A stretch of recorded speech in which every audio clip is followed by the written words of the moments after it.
Hello everyone, నేను మీ జాకిర్ హుసేన్. 2019-2024 నాటికి ఈ మధ్యలో కుబేరా మూవీ మనందరికీ తెలిసింది కదా. అయితే దీనికి మించి స్కామ్లు జరిగినట్టు తెలుస్తోంది. దీని గురించి ఒకసారి డిస్కస్ చేద్దాం. ప్రస్తుతం మనతోటి సీనియర్ జర్నలిస్ట్ జగదేవ్ గారు ఉన్నారు. వెల్కమ్ చెప్పేద్దాం. హలో సార్, నమస్తే. నమస్తే. కుబేరా సినిమా చూసాం కదా, సో దానిని మించిన స్కామ్ జరిగినట్టు తెలుస్తోంది సార్. 2019-2024 మధ్యలో ఏం చెప్తారు అసలుకి? ఏం చెప్పేదే ఉందండి, అందరికీ తెలిసిన విషయమే. కాకపోతే కుబేరే సినిమా వచ్చింది కాబట్టి సినిమాతో కంపేర్ చేసి మాట్లాడుకుంటున్నారు. ఎందుకంటే కుబేరేలో ఏ దన్ను లేని వాళ్ళు, వెనక ముందు లేని అనాథల్ని తీసుకొని వాళ్ళకి వాళ్ళ పేర్ల మీద వాళ్ళ ఫోటో, వాళ్ళ థంబ్ ఇంప్రెషన్ లేకపోతే ఐరిష్ ఏదో తీసుకొని వాళ్ళకి పేరు చేసి వాళ్ళకి మళ్ళించి, అంటే వాళ్ళ దగ్గర ఏమి ఉండవు, ఏటీఎం కార్డు, డెబిట్ కార్డులు ఏవే ఉండవు, బట్ వాళ్ళు జస్ట్ బినామీలుగా పెడతారు. ఎందుకంటే రేపు పొద్దున వాడికి పూర్తిగా తెలియకూడదు. ఇప్పుడు బిచ్చగాడు వాళ్ళకి ఏమైనా నాలెడ్జ్ ఉంటుంది, నాలెడ్జ్ ఉండకూడదని వాళ్ళని ఎంచుకుంటారు.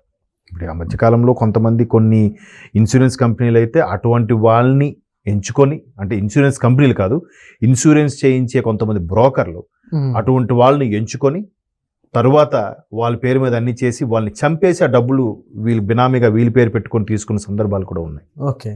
సో అట్లా చాలా దాంట్లో సినిమాలు కూడా వచ్చాయి. ఇంతకుముందు కూడా ఒకసారి పెద్దవంశీ గారి సినిమా ఒకటి వచ్చింది. అందులో శివాజీ గారి హీరో ప్రకాష్ రాజ్ గారు ఎవరెవరు సూసైడ్ చేసుకోవాలనుకుంటున్నాడు, ఒక్కడే ఉంటాడు, వెనక ముందు లేను, అటువంటి వాళ్ళని వెతికి పట్టుకొని పాపం మీకు ఎందుకు నేను ఉన్నాను, మీకు ఎంత డబ్బులు ఇస్తాను అని చెప్పి చేస్తుంటాడు. ఏంటి నేను ఎంత మంచివాడు అనుకుంటే డెప్త్కి వెళ్ళి చూసేసరికి అటువంటి వాళ్ళని చూసి వెనక ముందు లేని చూసి అలాంటి వాళ్ళని చంపేస్తారు. ఇప్పుడు అలాంటి వాళ్ళని చంపేస్తే మా వాడు కనబడట్లేదు, మా వాడు ఏమైనా ఎవరు కంప్లైంట్ ఇచ్చేవాళ్ళు కూడా ఉండరు కదా, అట్లాగా టార్గెట్ చేస్తారంట. అలాగే ఇప్పుడు ఇది కూడా అదే కాన్సెప్ట్. వెనక ముందు దన్ను ఏం లేని వాళ్ళు, అనాథగా ఉన్నవాళ్ళు, బిచ్చగాళ్ళు, నాలెడ్జ్ తక్కువ ఉన్న వాళ్ళని చూస్ చేసుకుంటే వాళ్ళు ఏమని అడుగుతారు, ఏమని ఫైట్ చేస్తారు? చేయలేరు కదా. ఇది సినిమా కాబట్టి ఈ దేవా అనేవాడు ఫైట్ చేశాడు, ఏదో తనకు తోచింది చేశాడు. అఫ్ కోర్స్ అది కూడా దర్శకుడు చెప్పాడు కాబట్టి చేశాడు, లేకపోతే ఆ నాలెడ్జ్ ఇప్పుడు మనకే చాలా వరకు తెలియదు కదా. ఇవి ఆ షేర్ మార్కెట్ అంటే, బ్యాంకులు లావాదేవీలు అంటే ఇవన్నీ మనకి చదువుకున్న వాళ్ళందరికీ తెలియాలో ఎక్కడ లేదు, అదొక సెపరేట్ జోనర్. సో అట్లాంటి అంటే ఎట్లాంటి దాన్ని ఏమంటారు, స్మార్ట్ మోసమో చూడండి. అంటే అందరూ చెప్పేది ఏంటంటే గత 5 ఏళ్లలో జగన్మోహన్ రెడ్డి గారి ప్రభుత్వంలో లిక్కర్ స్కామ్ జరిగింది, భారీగా జరిగిందనే చెప్తున్నారు.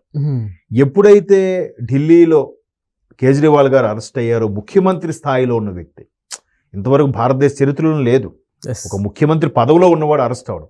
పదవి దిగిన తర్వాత అరెస్ట్ అయిన వాళ్ళు ఉన్నారు కానీ పదవిలో ఉంటుండే ఎవరు అరెస్ట్ అవ్వలే. అలాగే అరెస్ట్ అయిన వ్యక్తి కేజ్రీవాల్ ఎందుకు అయ్యాడు? ఆయన ఏదో లిక్కర్ స్కామ్ చేశాడు, అంతకుముందు కవిత గారు 100 కోట్ల స్కామ్ ఏదో చేశారు. ఇప్పుడు ఆంధ్రప్రదేశ్ లిక్కర్ స్కామ్తో పోల్చితే ఢిల్లీ లిక్కర్ స్కామ్ జూజూబీ అంట. అంటే ఏమీ కాదు, చిన్న ఎలక పిల్ల అంత కూడా కాదంటది, ఇది పెద్ద ఎలిఫెంట్ ఇది. సో అట్లాంటి లిక్కర్ స్కామ్ ఏంటి?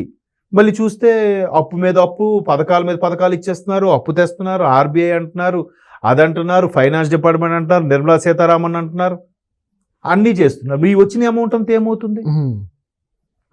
సో ఈ వచ్చిన అమౌంట్ అని చూస్తే ఇప్పుడు ఏదైతే సిట్లో జరిగిందో ఒక్కొక్కరు పేరు బయటకు వస్తున్నారు. రాజ్ అని అతను, విజయసాయి రెడ్డి గారిని పిలిచారు, తర్వాత మిథున్ రెడ్డి గారిని పిలిచారు. తక్కువ 40,000 కోట్లు, 30,000 కోట్లు, ఇంకా ఎక్కువ. అసలు ఇప్పుడు ఇంకోటండి, డిస్టిలరీస్ లో వాళ్ళకి పే చేశా అని చెప్పారు. అక్కడ అయిన ప్రొడక్ట్ పేరు చూస్తే అది బూమ్ బూమ్ అంట, శకలక అంట, అదేంటది స్పెషల్ స్టేటస్ అంట, 3 క్యాపిటల్ అంట. ఏంటి ఆ పేర్లు? ఎప్పుడు విననివి. అంటే ఒక క్వార్టర్ మందు 30 రూపాయలు ఖర్చు అవుతుంది దాని తయారీకి, దాన్ని 300కో 200కో అమ్మారు. పోనీ 200కి అమ్మారు అనుకోండి, ఎన్ని రెట్లు అండి చూడండి. 3 6 10 అంటే సుమారుగా 6 రెట్లు బెనిఫిట్టా? జనరల్గా 30 రూపాయలు తయారయ్యేది 50 రూపాయలకి అమ్మొచ్చు బల్క్ లో, అప్పటికే చాలా ప్రాఫిట్ ఉంటుంది. అది కాస్త 200 రూపాయలకి అమ్మారే. ఈ అమౌంట్ అంతే, పైగా దానికి లెక్క లేదు, జమ లేదు, పీఓఎస్ మిషన్స్ లేవు, కార్డు స్వైపింగ్ లేదు, క్యూఆర్ కోడ్ లేదు, ఫోన్ పే లేదు, గూగుల్ పే లేదు, ఓన్లీ క్యాష్ అండ్ క్యారీ. ఏమైంది అమౌంట్ అంతా?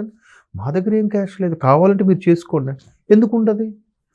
ఆడు ఈడు వేలు విడిచిన మేనమామ కొడుకు, అమ్మడి కొడుకు, వాళ్ళ కొడుకు, వీళ్ళ కొడుకు ఢిల్లీలో, ముంబైలో ఎవరెవరైతే బిచ్చగాళ్ళలాగా ఉన్నారో అటువంటి వాళ్ళు వెతికి పట్టి తీసుకొచ్చి మరీ చేశారంట.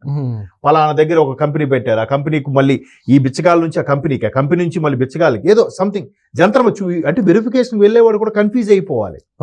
అల్టిమేట్గా అమౌంట్ వీళ్ళ దగ్గరే వస్తుంది, వీళ్ళకడే ఉంటుంది, ఎవరికి తెలియదు ఎవరెప్పుడు డ్రా చేశారు ఏంటి అని. చూసేవాడికి ఎలాగ ఉంటుంది, ఓహో ఏది ట్రాన్సాక్షన్ జరిగిందే, ఎక్కడి నుంచైనా ట్రాన్సాక్షన్ జరగచ్చు కదా, ఆన్లైన్ ట్రాన్సాక్షన్ అన్ని మొత్తం ఉంటే అన్ని డీటెయిల్స్ అని వీళ్ళ దగ్గర ఉంటే ఆ బిచ్చగాడికి ఏం తెలుస్తుంది, ఆడి పేరు మీద ఉంది అంతే, ఆడి ఫోటో ఒకటి ఉంటుంది, ఆడి ఫోటో ఒకటిగా పాస్బుక్ మీద అకౌంట్లో పేరు పెట్టి ఒక సంతకం ఉంటుంది అంతే, మొత్తం వీళ్ళ దగ్గరే ఉంటాయి, జుట్టు అంతా వీళ్ళ చేతిలో ఉంటుంది, ఇంకేముంది. పోనీ కొన్ని కంపెనీలు డిస్టిలరీ కంపెనీస్ కూడా ఈ ప్రభుత్వం నుంచి వాటికి వెళ్ళింది చెల్లించారన్నట్టుగా ఉందంట. ఆ డిస్టిలరీ కంపెనీ డైరెక్టర్లు ఎవడో పెంటయ్య, ఎల్లయ్య, సుబ్బయ్య, మల్లయ్య అనే పేర్లు ఉన్నాయి. తీరా వాడు చూస్తే ఆ పేరున్నోడు ఎవడు దొరకట్లేదు.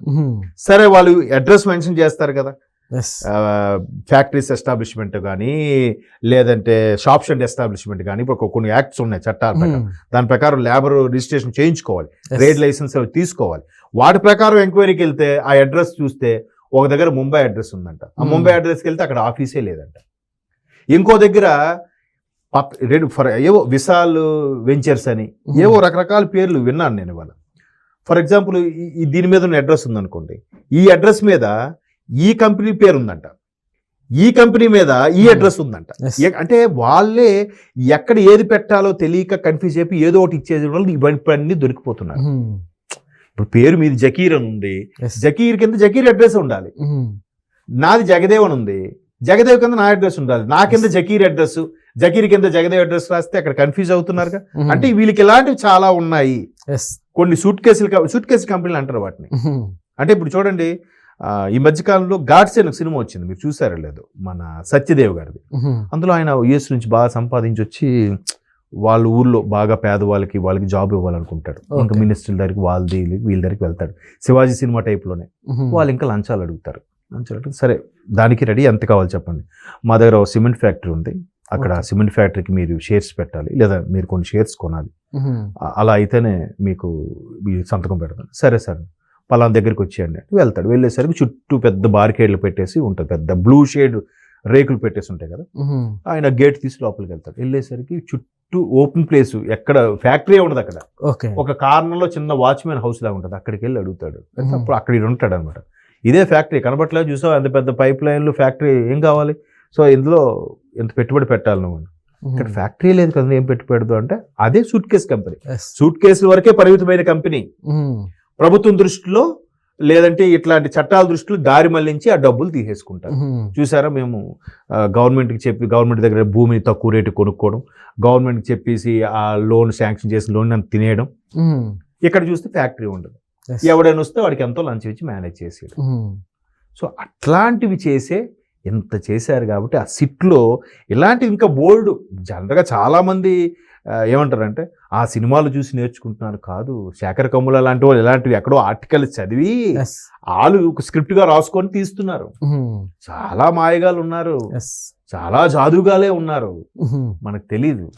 ఒక్కొక్కటి సిట్లో విషయాలు వెలుగులోకి వస్తుంటే ఓహో ఇట్లాంటి స్కామ్ చేశాడు అందరికీ తెలిసింది. అది లేకపోతే ఇన్ని వేల కోట్లు లక్షల కోట్లు ఏమయ్యాయండి 4 ఏళ్లుగా, లాస్ట్ 1 ఇయరే, అది కూడా టీడీపీ వాళ్ళు జనసేన వాళ్ళు ఫైట్ చేస్తే, బీజేపీలో పురంధరేశ్వరం లాంటి వాళ్ళు కేంద్రానికి లేఖ రాస్తే ఎంపీ గారు, అప్పుడు QR కోడ్ ఫోన్ పే పెట్టారంట.